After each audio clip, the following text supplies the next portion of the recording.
শব্দের অর্থ হচ্ছে 10 লক্ষ।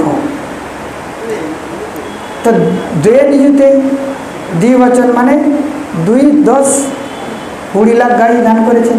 তো যদি নন্দ মহারাজের 10 লাখ গাই থাকে, 20 লাখ গাই দিল কোথা থেকে?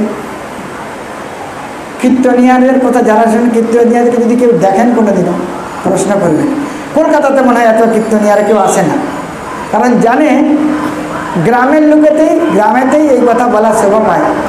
শহরের লোকেরা একটু বুদ্ধিমান, পড়াশোনা করেছে, শহরের লোকেরা একটু জানে, গ্রামের লোকেরা একটু মূর্খ আছে, তাদেরকে বোকা বানানো সহজ, যা বলবো তাই তারা শুনে নেবে। কিন্তু শহরের লোকেরা একটু বই টই পড়ে। তো এখানে দ্বিবচন থাকার জন্য বলা হচ্ছে 10 দুগুণে 20 লক্ষ গাই দান করেছেন নন্দ মহারাজ। শুধু তাই নয়, কি বলেছে, 7 লক্ষ অদ্রিন। 7 লক্ষ অদ্রিন মানে ওখানে বলা হয়েছে তিল, সোনা আর ধন মিলিয়ে পাহাড় বানিয়েছে, যেটাকে সোনা রূপা আর চাঁদি, সোনা রূপা আর কি মণিমাণিক্য দিয়ে মুড়ে ওই পর্বত দান করেছেন নন্দ মহারাজ। তাহলে মানে বুঝতে হবে যে নন্দ মহারাজের কত ধন ছিল। অন্য দিক দিয়ে যদি বলা যায়, স্বয়ং ভগবান যে ত্রিলোকের অধীশ্বর, সে যদি নন্দ মহারাজের বাড়িতে আসে, আর নন্দ পদবী কাকে বলা হয়েছে আমি বলেছিলাম, গর্গ সংহিতাতে বলা আছে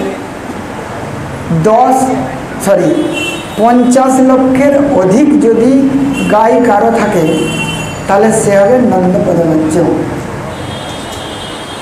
আর যদি 50 লক্ষের কম গাই থাকে, সে হচ্ছে বিষভানু পদবাচ্য।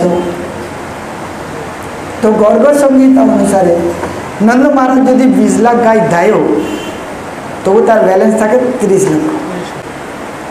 তো 30 লক্ষ কারো গাড়িতে যদি গাই থাকে, তা কীরকম চিন্তা হবে হিসাব করি। বৃন্দাবন রাধাকুণ্ডে না, বর্ষনাতে একটা গোশালা আছে, রমেশ বাবা গোশালা। কেউ গিয়েছেন? কেউ জাননি? হাত তুলুন, দেখেছেন? তা রমেশ বাবার গোশালাতে কত গাই আছে? গোনা নেই, 50,000 গাই আছে। তার মধ্যে হয়তো অনেক গাই আছে, অনেক লোকরা খাবার দিতে পারে না, অসুস্থ হয়ে গেছে, রাস্তায় ছেড়ে